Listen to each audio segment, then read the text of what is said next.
¿Qué deben comer los pacientes con cáncer? Dicen que los pacientes con cáncer no deben comer carbohidratos.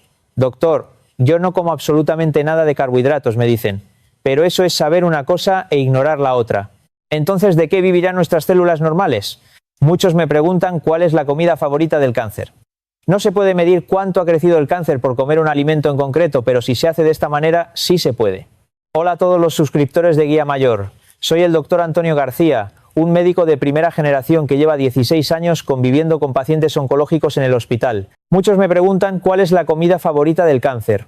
En una palabra, la comida que a nosotros nos gusta, la que se nos antoja a él, también se le antoja. Dicen que los pacientes con cáncer no deben comer carbohidratos. Es cierto, el alimento de las células cancerosas son los carbohidratos. A los carbohidratos también se les llama azúcares. ¿Por qué azúcares? Porque son deliciosos y dulces. A las células cancerosas también les encanta eso.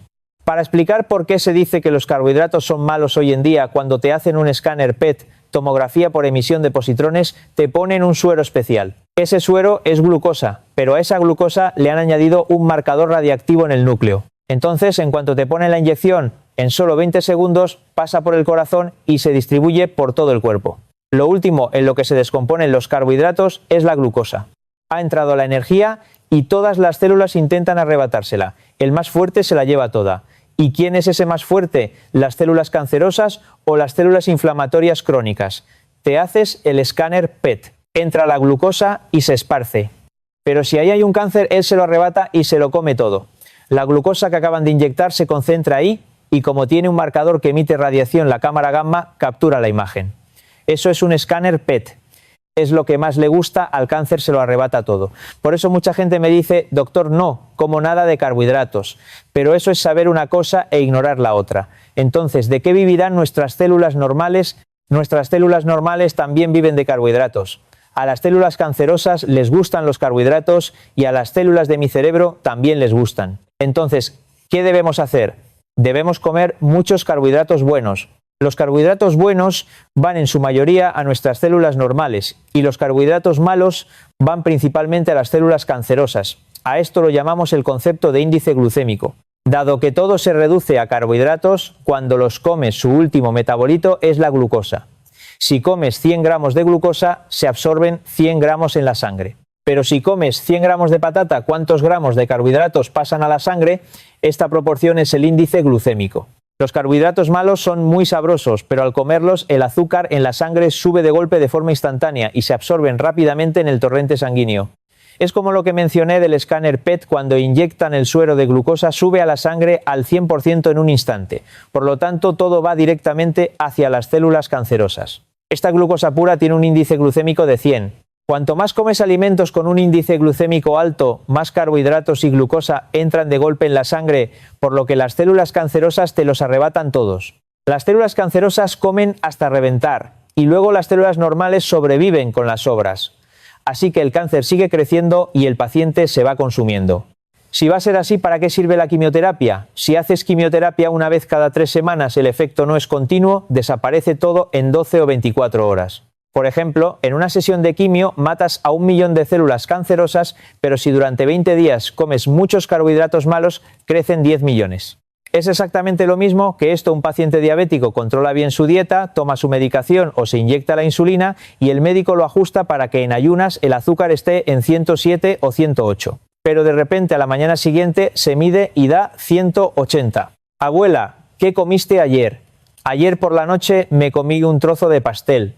Si te comes un dulce por la noche por la mañana, el azúcar te sale a 180. Un paciente con cáncer está comiendo exactamente los mismos alimentos que un paciente diabético no debe comer.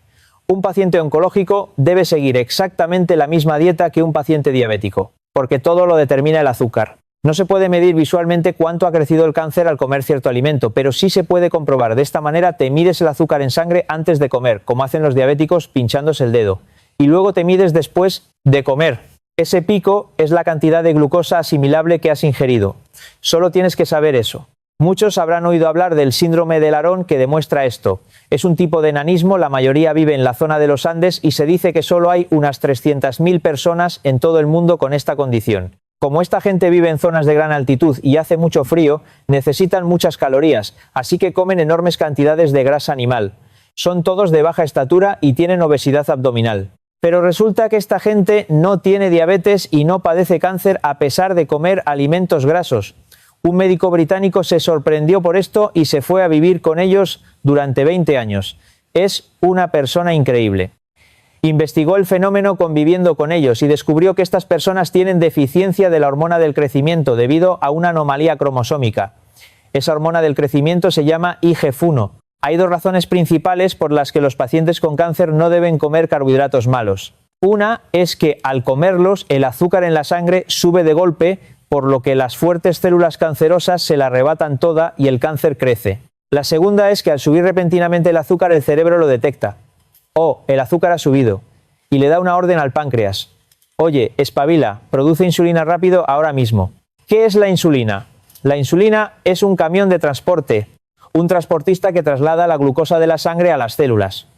El cerebro le ordena al páncreas que produzca insulina rápidamente y éste empieza a producir mucha. Sin embargo, cuando el páncreas produce insulina y la libera en la sangre, también se inyecta algo llamado IGF-1, que en inglés es Insulin-like Growth Factor, un factor de crecimiento insulínico tipo 1, una hormona del crecimiento muy parecida a la insulina. ¿Y qué hace esto? Hace crecer a las células. ¿A qué células? A las células cancerosas que están esperando. Si comes muchos carbohidratos malos con alto índice glucémico, no solo le das de comer a las células cancerosas, sino que también produces una hormona de crecimiento similar a la insulina que las hace multiplicarse. ¿Te imaginas lo felices que estarán las células cancerosas? Estás pasando por una quimioterapia dificilísima. ¿Cómo vas a arruinarlo comiendo alimentos tan malos? ¿Cómo debes comer entonces? Los carbohidratos son una fuente de energía, así que tienes que darle mucha energía a tus células normales. Tienes que comer mucho, ¿pero de qué? De los buenos carbohidratos. Tienes que tener energía para mantener la temperatura corporal, caminar para que el corazón lata, para ver por los ojos y oír por los oídos. Al cáncer no es que simplemente le gusten los carbohidratos, es que tú también los necesitas para vivir. Por lo tanto, debes consumir buenos carbohidratos. ¿Qué son? Son aquellos que al comerlos hacen que el azúcar en la sangre suba y baje lentamente. Esos buenos carbohidratos se distribuyen equitativamente a todas las células del cuerpo. Con los carbohidratos malos hay picos pronunciados de azúcar en la sangre. Lo que sube de golpe se lo llevan primero las células cancerosas y las células normales solo se alimentan de las sobras. Los buenos carbohidratos son las verduras. ¿Por qué las verduras? Porque el 80% de las verduras es fibra dietética. Como no somos animales rumiantes, no podemos descomponer esa fibra para convertirla en glucosa. Así que se queda en el estómago, se hincha con el agua y sale como heces. Es muy beneficioso para pacientes obesos y especialmente para los que sufren de estreñimiento. Como da una gran sensación de saciedad, no puedes comer en exceso. Te llena y baja el aporte calórico, así que es perfecto para perder peso.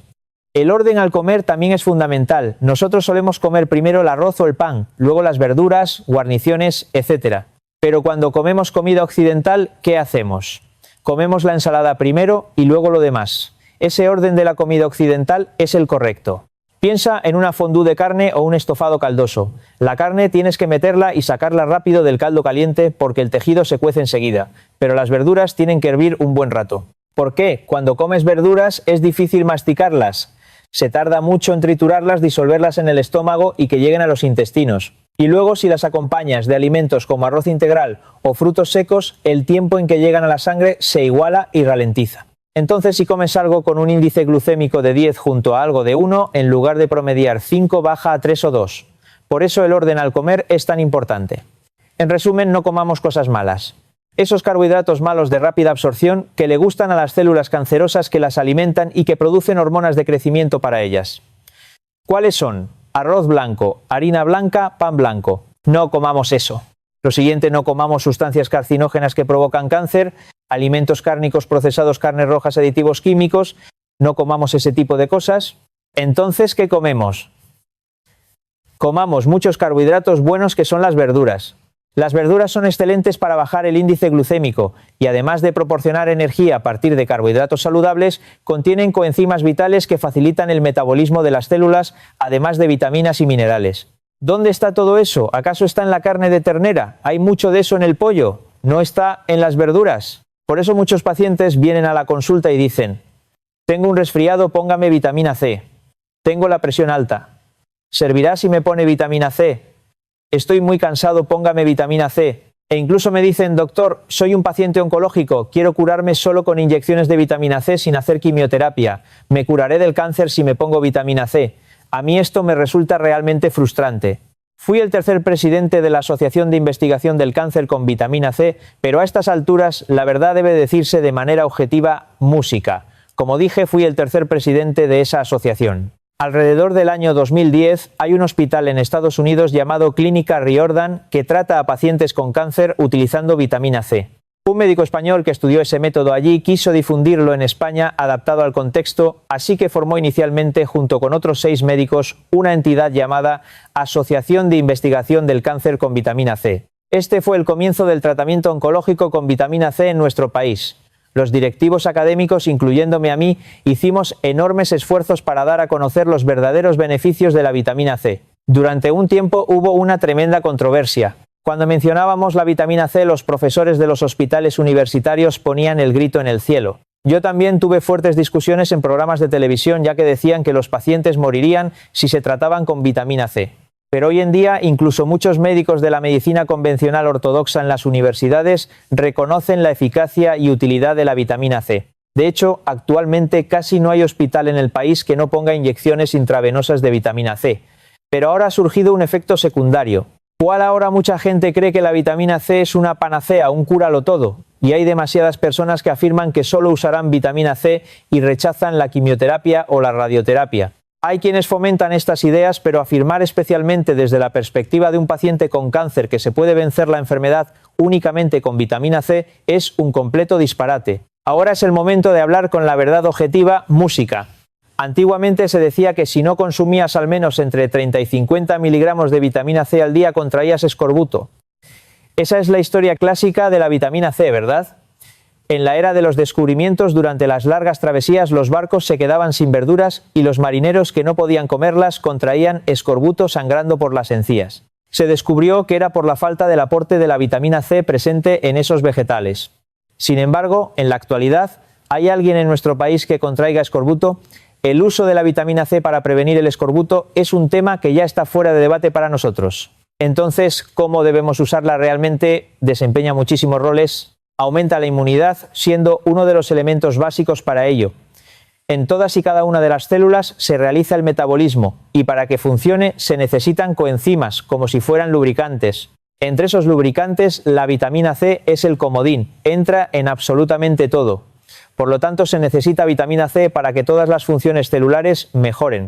Se necesita para el sistema inmunitario, para la desintoxicación, para la salud intestinal y para la cicatrización de heridas. La vitamina C es efectiva para los resfriados, para recuperar la fatiga, para la belleza de la piel e incluso para combatir la obesidad. Por supuesto, ayuda enormemente a los pacientes con cáncer.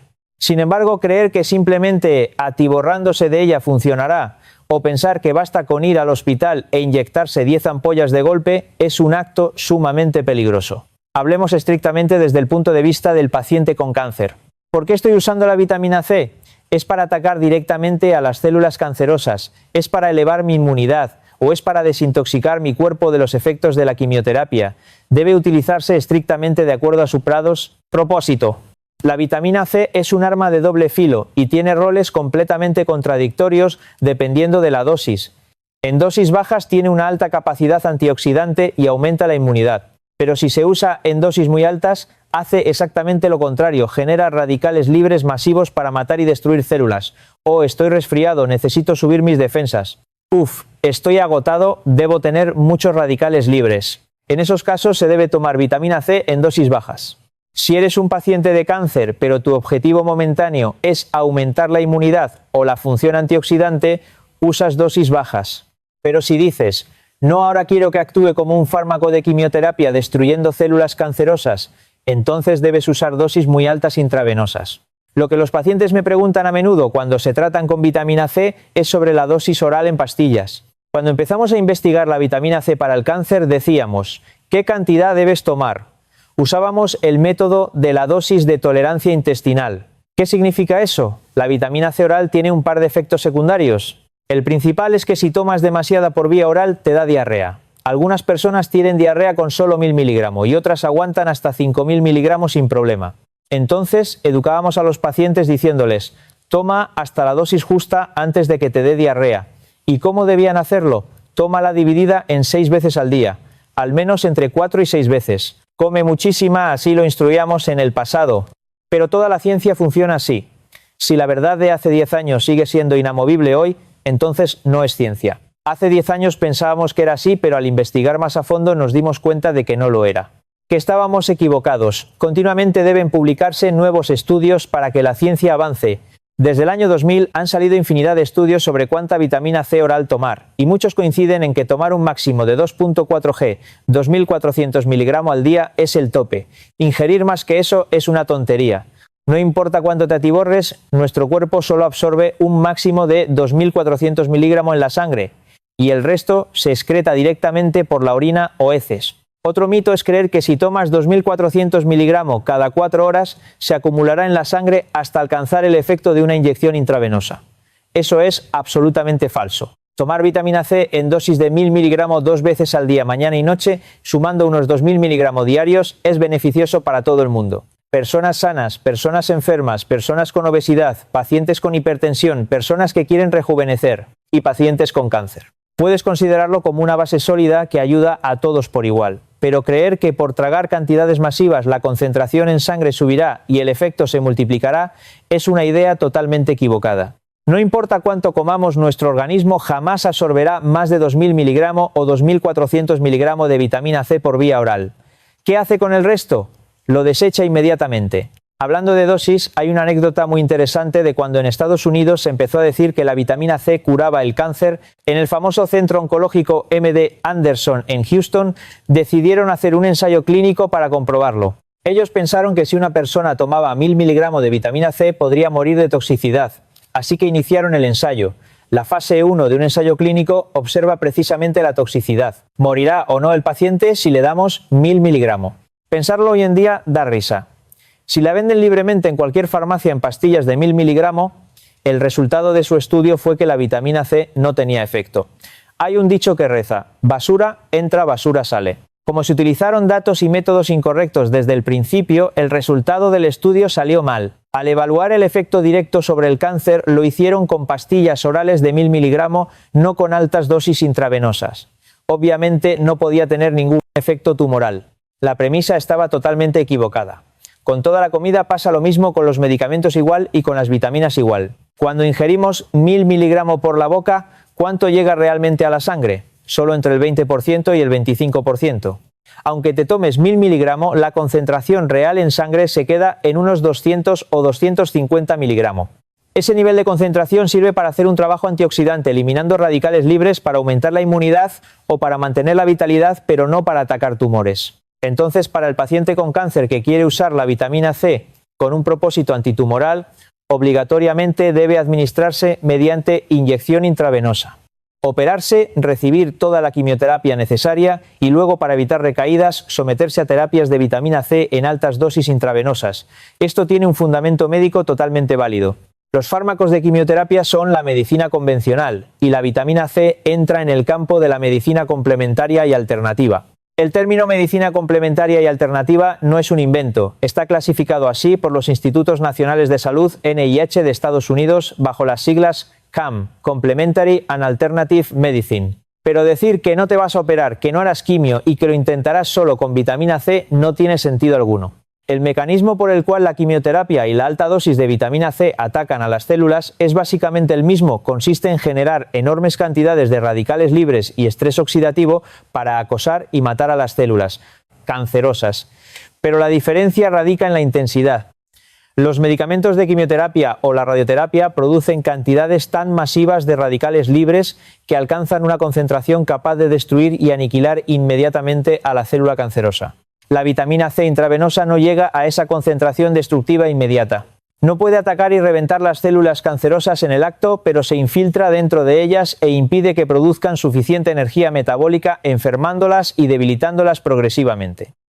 Si evaluamos la quimioterapia y la vitamina C desde la perspectiva del tratamiento oncológico, comparten un mecanismo similar, pero la concentración y la fuerza del impacto tienen una diferencia abismal. Entonces, ¿por qué molestarse con la vitamina C si se puede seguir con la quimioterapia?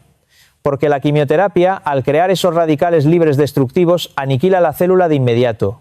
Pero su gran defecto es que también ataca indiscriminadamente a las células normales sanas. Por eso no se puede recibir quimioterapia todos los días y mucho menos para siempre, el cuerpo no lo soportaría. Por el contrario, la vitamina C produce peróxido de hidrógeno y radicales libres que atacan a las células cancerosas con una fuerza mucho menor. Si la quimio es un cañonazo, la vitamina C es un perdigón, pero tiene una ventaja crucial. Cuando esos radicales libres generados por la vitamina C entran en las células normales sanas, estas tienen enzimas que los hidrolizan y los convierten de nuevo en agua inofensiva. Por lo tanto, la vitamina C no afecta negativamente a las células normales en lo más mínimo. En cierto modo, podríamos llamarlo una terapia dirigida natural, ya que termina atacando exclusivamente a las células cancerosas. Gracias a esta gran ventaja, te la puedes administrar todos los días. Puedes administrártela de por vida sin destrozar tu cuerpo. La desventaja es que en términos de potencia de impacto jamás podrá igualar a la quimioterapia. Sabiendo esto, ¿qué deberíamos hacer? Como pacientes y consumidores médicos, lo inteligente es tomar lo mejor de ambos mundos, someterse a la quimioterapia para el impacto fuerte y combinarlo adecuadamente con la vitamina C para el soporte, la limpieza. Decir, ay, yo solo me voy a tratar con lo que me den en el hospital universitario, es un juicio poco inteligente y cerrado. Y decir, ¿qué dices? Si te haces quimioterapia te quedas sin inmunidad y es un veneno. Yo solo me curaré con vitamina C, es una estupidez aún mayor.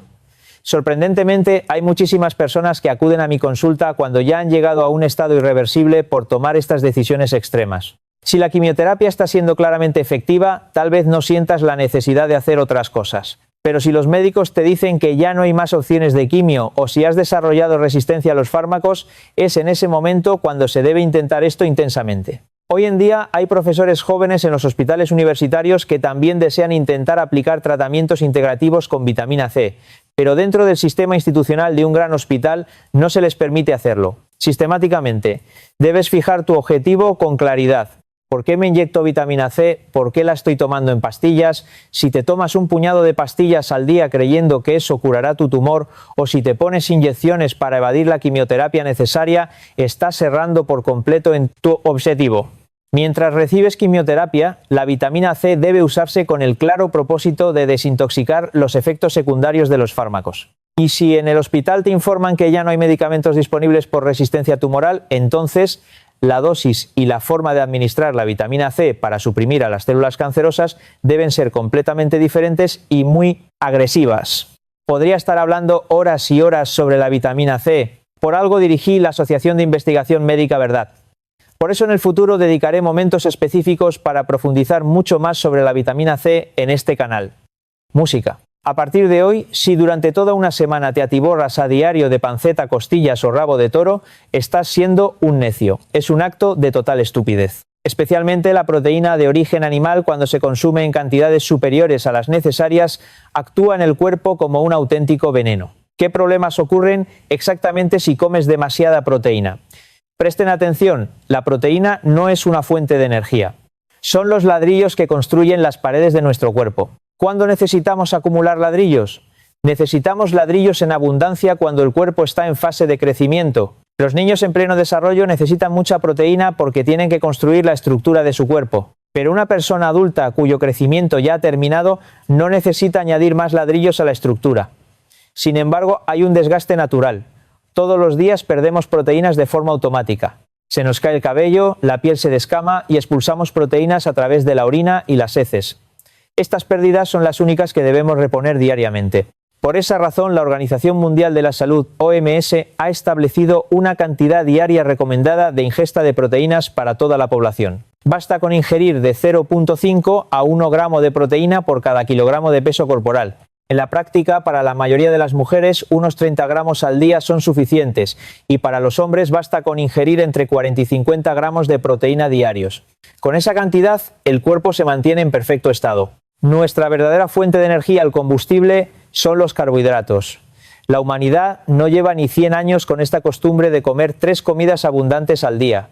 Lo mismo ocurrió en España y en el resto del mundo. Antes de las grandes guerras no había tanto para comer.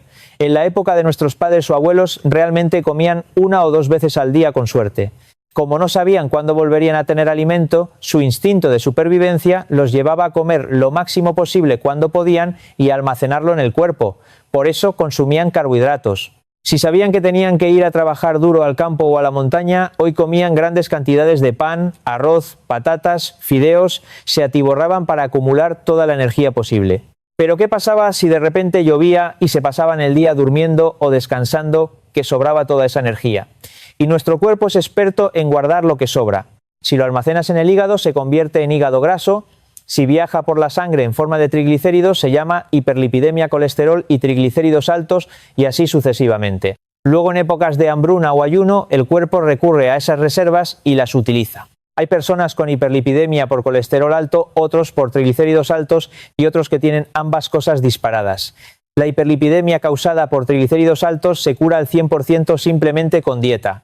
Si dejas de comer en exceso o haces ayuno, desaparece, porque el cuerpo se ve obligado a consumir esa grasa almacenada en la sangre. Pero como el 90% del colesterol lo produce endógenamente el propio hígado, la dieta solo influye en un 10%. Por eso vemos a personas extremadamente delgadas que sin embargo tienen el colesterol por las nubes. Suele ser por predisposición genética familiar. Pero el gran problema de la sociedad moderna es que la comida es muy accesible, sabrosa y no paramos de comer constantemente. Además, vamos en coche a todos lados, no hacemos apenas ejercicio, así que el cuerpo no hace más que almacenar y almacenar. Si ganamos 1.000 euros al mes de sueldo y logramos ahorrar 500 u 800 euros constantemente en el banco, es fantástico. Pero con el cuerpo no es así. Si comes 100 unidades de carbohidratos, hoy deberías gastar esas 100 unidades hoy mismo. Si comes 100 y al día siguiente comes 200 o 300, pero tu gasto energético es de solo 20 o 30, el cuerpo guarda todo el excedente y ese ahorro continuo se convierte en hígado, graso, obesidad, colesterol, vasos, sanguíneos obstruidos, enfermedades cardíacas y finalmente cáncer. Si hoy tienes planeado correr una maratón o hacer senderismo intenso, entonces sí debes comer muchos carbohidratos. Tienes que llenar el depósito de gasolina a tope. Pero si dices, hoy llueve, así que me pasaré el día tirado en el sofá, solo necesitas la energía mínima basal para mantener la temperatura corporal, parpadear e ir al baño un par de veces. En ese caso debes comer muy pocos carbohidratos. Pero el gran conflicto radica en que nuestro cuerpo está biológicamente diseñado para utilizar carbohidratos como su fuente de energía primaria, y si lo fuerzas a usar proteínas como fuente de energía, es un desastre total. Es exactamente igual a tener un coche con motor de gasolina.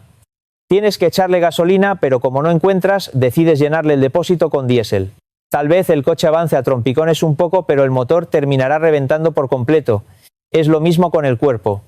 Deberías usar carbohidratos, pero si te niegas a comer cualquier carbohidrato, es como un minero atrapado en un derrumbe que se queda sin comida. Primero, tu cuerpo consume todos los carbohidratos almacenados. Luego, exprime los triglicéridos de la sangre y la grasa del hígado. Pero sigue sin entrar comida externa. ¿Qué hace el cuerpo en su desesperación? Dice, vamos a sacar la proteína que tenemos almacenada en las paredes de los músculos. Cuando el cuerpo empieza a forzar el metabolismo rompiendo la proteína de los músculos para usarla como energía, a partir de ese momento las células comienzan a autodestruirse y a fallar. Para salvarte tendrían que rescatarte antes de llegar a ese punto. Entonces, ¿qué problemas metabólicos ocurren exactamente cuando comes demasiada proteína en tu día a día? Supongamos que nos damos un festín de pollo asado, carne guisada y costillas a la barbacoa. En la boca, el estómago y los intestinos, todo ese bolo alimenticio debe disolverse mediante ácidos y enzimas, y la carne tiene que descomponerse en sus bloques más pequeños, los aminoácidos. Solo cuando se descomponen pueden absorberse y pasar a la sangre. Pero la sangre es una autopista controlada, los nutrientes no pueden entrar de golpe como un bloque de hormigón. Tienen que entrar descompuestos molécula por molécula. Si tienes una cirugía importante mañana y decides comerte 1 kilo de carne de ternera hoy para coger fuerzas toda esa ingente cantidad de proteína, debería dividirse en moléculas individuales de aminoácidos, pero tu sistema digestivo no tiene el tiempo ni la capacidad enzimática para lograrlo. No da abasto. Entonces, en lugar de moléculas individuales, quedan grumos o racimos de aminoácidos pegados de 10 o 20 en 20. A estas cadenas las llamamos polipéptidos. Estos polipéptidos grandes no pueden atravesar la barrera intestinal para absorberse.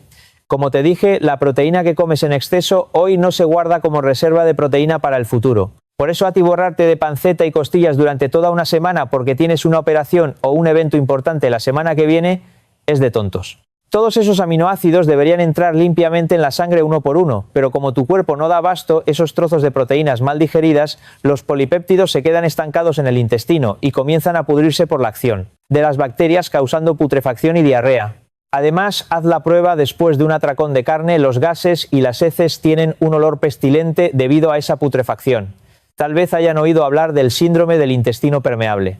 Las paredes de la mucosa intestinal deberían estar unidas herméticamente, pero si hay inflamación y se crean pequeños agujeros, esas masas de aminoácidos mal digeridos y las toxinas de la putrefacción se cuelan directamente al torrente sanguíneo y empiezan a circular por todo tu cuerpo actuando como verdaderas toxinas.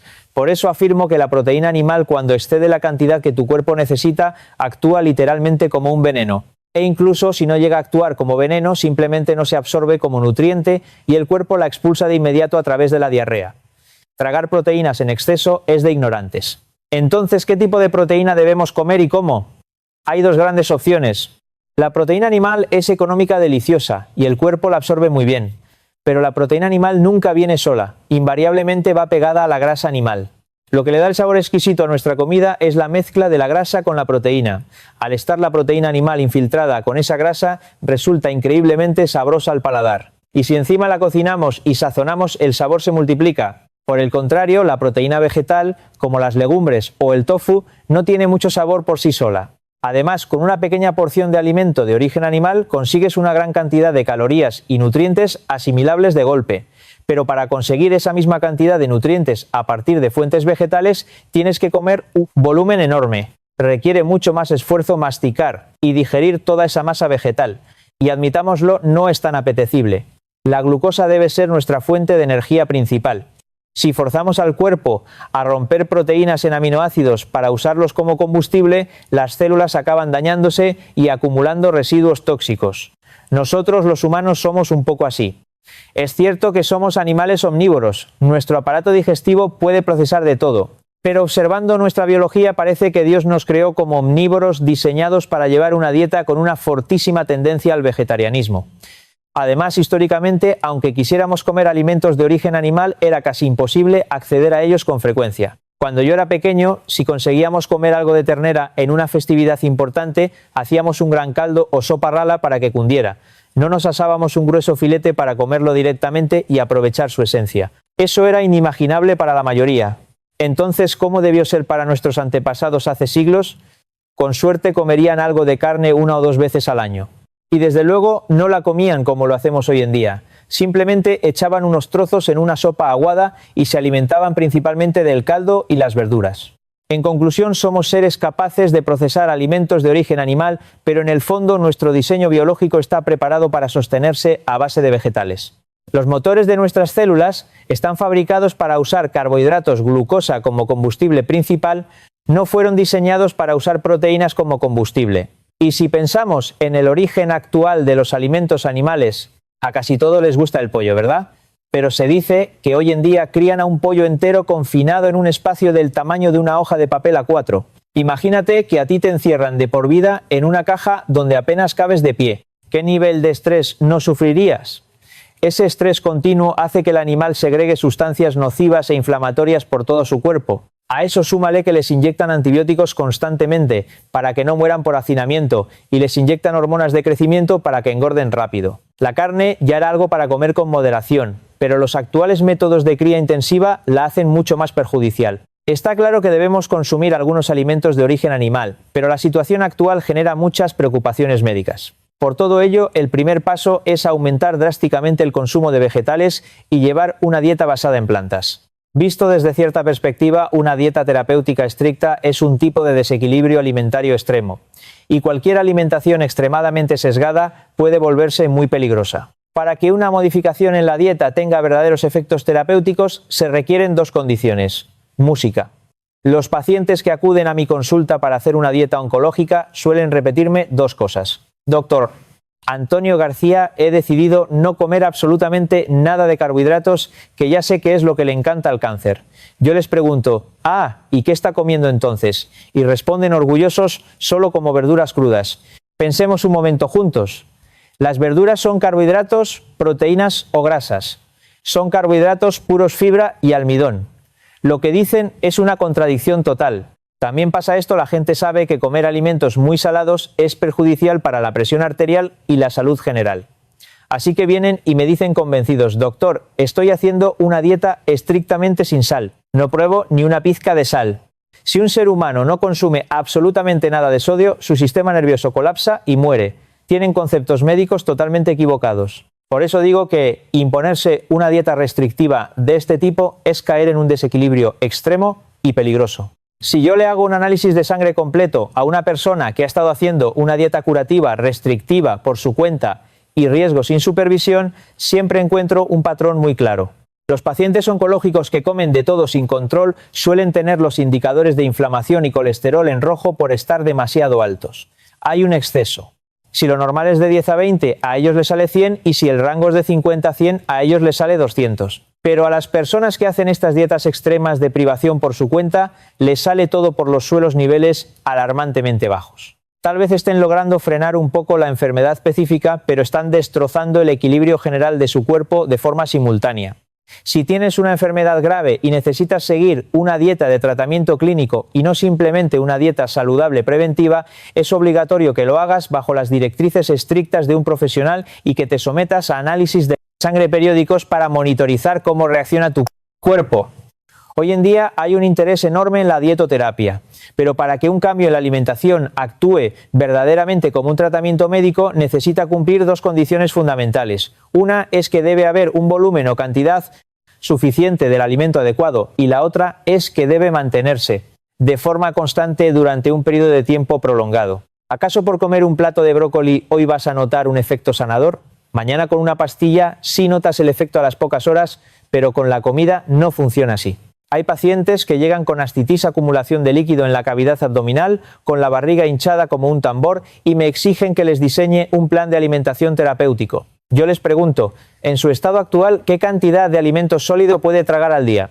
Y resulta que apenas pueden ingerir el volumen equivalente a una taza de café en 24 horas. ¿Cómo pretenden hacer una dieta terapéutica comiendo tan escasamente? Les digo claramente, usted no está en condiciones de empezar una dietoterapia ahora mismo. Lo primero que tiene que hacer es ir a urgencias para que le drenen o controlen esa acumulación de líquido abdominal, y solo después de estabilizarse podremos hablar de alimentación. Cuando les hablo con esta franqueza, a veces se enfadan y se van diciendo: vine aquí pensando que me daría una dieta milagrosa y me suelta lo mismo que los médicos de siempre. El peligro de la gente que se diseña su propia dieta es que leen un poco y creen que lo saben todo. Leen que tienen que llevar una dieta vegetariana estricta. Así que empiezan a comer solo vegetales, pero cometen un error garrafal: comen la misma pequeña porción de vegetales que comían cuando eran omnívoros. Por ejemplo, si tienes una montaña gigante de verduras frescas, crudas, al hervirlas y escurrirlas, se reducen a un puñadito. Si las pasas por la licuadora para hacer jugo, te sale apenas un vaso. Si quieres consumir los nutrientes comiendo las verduras crudas en ensalada, tendrías que comerte una palangana inmensa al día para suplir las calorías. Pero ellos se comen solo un platito de ensalada, el mismo volumen que ingerían antes cuando comían carne y salsas. En consecuencia, al reducir tan drásticamente el aporte calórico, el cuerpo entra en modo ayuno y se desintoxica rápidamente. Por supuesto, al principio la fatiga desaparece, el cutis mejora, se sienten más ligeros y todo parece ir de maravilla. Pero si mantienen esa ingesta tan deficiente durante largo tiempo, empiezan a aparecer deficiencias nutricionales severas por todas partes. En los análisis clínicos, todas sus vitaminas, proteínas y minerales salen muy por debajo del mínimo. Los médicos de la medicina convencional casi nunca ven este tipo de perfiles analíticos. En los hospitales están acostumbrados a ver pacientes con el colesterol por las nubes, el azúcar altísimo, etc. Casi no ven pacientes que lleguen por desnutrición autoinfligida. Así que cuando ven unos análisis con el colesterol bajísimo, no saben interpretarlo como un problema de desnutrición. Les dicen: tus análisis están perfectos, todo está bajito y limpio, y los mandan a casa. Pero si los expertos analizamos detenidamente los parámetros, vemos que esa persona tiene graves problemas estructurales. Si tu objetivo es eliminar todo lo malo y alimentarte exclusivamente de lo bueno, acabarás inevitablemente llevando una dieta basada casi en su totalidad en plantas.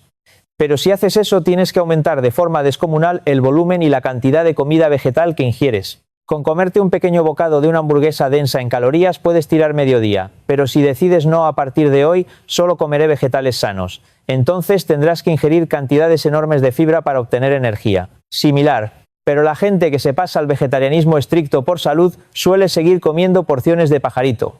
Haciendo eso es normal que durante el primer mes o incluso a los pocos meses sientan que su cuerpo mejora y se limpia, pero si mantienen esa inanición encubierta durante 1 o 2 años, terminarán arruinando su sistema inmunológico y su salud general por culpa de la desnutrición crónica. Por todo esto, reitero que cualquier dieta diseñada con un propósito terapéutico específico debe llevarse a cabo bajo la supervisión continua de un profesional experto. Si se hace a ciegas, ese desequilibrio extremo se convierte en un riesgo letal. El error fundamental de conocimiento que tiene el público es no comprender la diferencia entre los grandes grupos de nutrientes. Existen 2 grandes categorías. Por un lado, necesitamos energía para estar vivos. Necesitamos energía, calorías para mantener la temperatura del cuerpo, para que nuestros ojos brillen, para contraer los músculos y poder caminar. Es literalmente la gasolina del coche. Estos son los famosos macronutrientes, que son 3 carbohidratos, proteínas y grasas. Por otro lado están los micronutrientes. Estos no aportan energía ni calorías, pero son absolutamente imprescindibles para que las células funcionen y el metabolismo se active. Usando la metáfora del coche, si los macronutrientes son la gasolina, los micronutrientes son el aceite del motor. Por mucha gasolina que tengas en el depósito, el coche no andará ni 1 metro sin aceite en el motor. Esos micronutrientes son la amplísima variedad de vitaminas, minerales, enzimas, hormonas y fitoquímicos. El problema es que el ciudadano medio solo le da importancia al recuento de carbohidratos, proteínas y grasas. Y lo que es peor, los grandes hospitales universitarios también centran toda su atención nutricional exclusivamente en esos 3 macronutrientes. Yo mismo soy médico, pero en todos mis años de carrera de medicina no recibí ni una sola hora formal de clases de nutrición. Asumíamos vagamente que recomendando comer un poco de todo de forma equilibrada era suficiente. En el extranjero, sin embargo, los médicos estudian conceptos como medical food, alimento médico, y reciben formación sobre el uso de la comida como herramienta terapéutica. Si a tu consulta entra un paciente recién diagnosticado con diabetes, ¿cuál es el primer paso lógico que debes dar? ¿Ajustar su alimentación de inmediato? ¿Y quién debería diseñar y recetar esa intervención dietética? El médico responsable. ¿Pero qué es lo que solemos hacer aquí en la práctica real? El paciente entra y le decimos: veo en sus análisis que tiene diabetes. Mire, intente perder un poco de peso, deje de beber alcohol. Reduzca el consumo de carne grasa y coma más verduritas sueltas. Tome, aquí tiene la receta de sus pastillas para los próximos 6 meses. Muchas gracias, que pase el siguiente. Y ahí termina todo. Si me pidieran que resumiera en una sola palabra el principio básico de una dieta para tratar cualquier enfermedad grave, ya sea cáncer, diabetes o problemas cardíacos, esa palabra sería sobriedad, comer menos. Es la moderación absoluta, comer ligero. Miren un momento a nuestros perritos. Su máxima alegría y casi su razón de existir es comer. Para ellos la comida lo es todo, pero en cuanto enferman dejan de comer por completo. Y si intentas forzarles la comida por la garganta pueden empeorar y morir. Ellos de forma instintiva saben lo que deben hacer para curarse. Cuando enferman, reducen drásticamente la ingesta para que el cuerpo no gaste energía en la digestión y pueda maximizar sus propios recursos inmunológicos y de autocuración. En una palabra, comer menos. Sin embargo, comer poco durante un día o un par de meses por una crisis aguda es muy beneficioso, pero mantenerse en esa restricción calórica durante años seguidos es insostenible y dañino. Igualmente, un paciente que está soportando el desgaste de la quimioterapia no puede permitirse el lujo de comer poco o desnutrirse. Por eso es obligatorio realizar estos regímenes terapéuticos bajo constante monitorización analítica. La prioridad número 1 es dejar de ingerir cosas malas. Como mínimo, la regla de oro debe ser no alimentar a la enfermedad con una mano mientras intentas curarla con la otra, no dar veneno y luego la medicina. El segundo paso lógico es empezar a ingerir cosas buenas. Entonces, ¿qué son exactamente esas cosas malas? Principalmente el alimento favorito del cáncer y los activadores de sus hormonas de crecimiento. Estamos hablando de los carbohidratos malos y refinados. Como mencioné antes, cuando te hacen un escáner PET y te inyectan glucosa radiactiva, ves cómo va directa a los tumores. Es lo que más ansía el cáncer y se apropia de ella. Comer carbohidratos refinados provoca que el azúcar en la sangre se dispare de repente. Gran parte de ese azúcar viaja rápidamente para alimentar a las células cancerosas. Pero además, este pico glucémico provoca la liberación en sangre del IGF-1, que se secreta como respuesta a la insulina, lo cual actúa como un potente fertilizante que hace que las células tumorales crezcan y se multipliquen a un ritmo vertiginoso. Así que por favor no hagamos eso, evitemos esos carbohidratos malos. ¿Y cuáles son esos carbohidratos malos? Básicamente, casi todo lo que consideramos delicioso en la sociedad moderna. Como siempre se suele advertir en salud, jamás debes consumir los 3 venenos blancos: arroz blanco refinado, harina de trigo refinada y azúcar, sal blanca altamente procesada. Los expertos nos ruegan que no comamos eso. El otro gran pilar es no echar leña al fuego. Si ya tienes un incendio en tu cuerpo, la enfermedad no consuma sustancias tóxicas y carcinógenas. Eviten a toda costa los alimentos fritos en grasas animales. La propia Organización Mundial de la Salud, OMS, ha emitido dictámenes claros: los productos cárnicos procesados, tales como el bacon, el jamón curado industrialmente o las salchichas, están clasificados directamente como carcinógenos del grupo I. Y las carnes rojas, la ternera, el cerdo, el cordero, están clasificadas como carcinógenos probables del grupo 2. Todos conocemos la clásica pirámide nutricional. Lo que conforma la base ancha de la pirámide es la indicación de consume al menos 5 raciones copiosas al día. Eso se refiere a las verduras y hortalizas frescas. Y justo en el vértice más pequeño, en la cima, la indicación es: consume carne de cerdo o ternera 0 veces a la semana o muy esporádicamente. Básicamente te están sugiriendo que evites comer carne roja si es posible.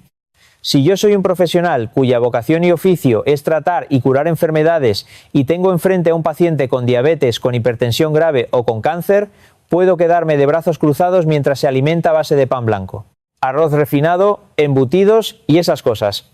La mejor comida del mundo, sin lugar a dudas, es la comida casera, los alimentos preparados en casa con ingredientes frescos.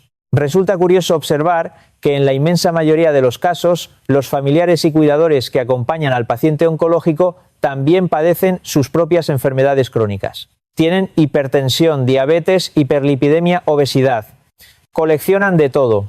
Que una familia entera comparta enfermedades crónicas se debe en parte a la genética compartida, antecedentes familiares, pero el factor principal es que comparten los mismos malos hábitos de vida. Por eso heredan las enfermedades. Todos en la casa evitan hacer ejercicio de la misma manera y todos consumen los mismos alimentos nocivos en la mesa. Si una familia entera decide unirse y hacer la dieta terapéutica juntos por el bien del paciente con cáncer, es cierto que al principio tendrán que acostumbrarse a comer alimentos menos condimentados o sabrosos. Pero el efecto es asombroso. Los familiares sanos o con enfermedades metabólicas mejoran en tiempo récord. La presión arterial alta y el azúcar en sangre de la diabetes se normalizan rapidísimo. El paciente con cáncer es el único que requiere mucho más tiempo y paciencia para ver la remisión.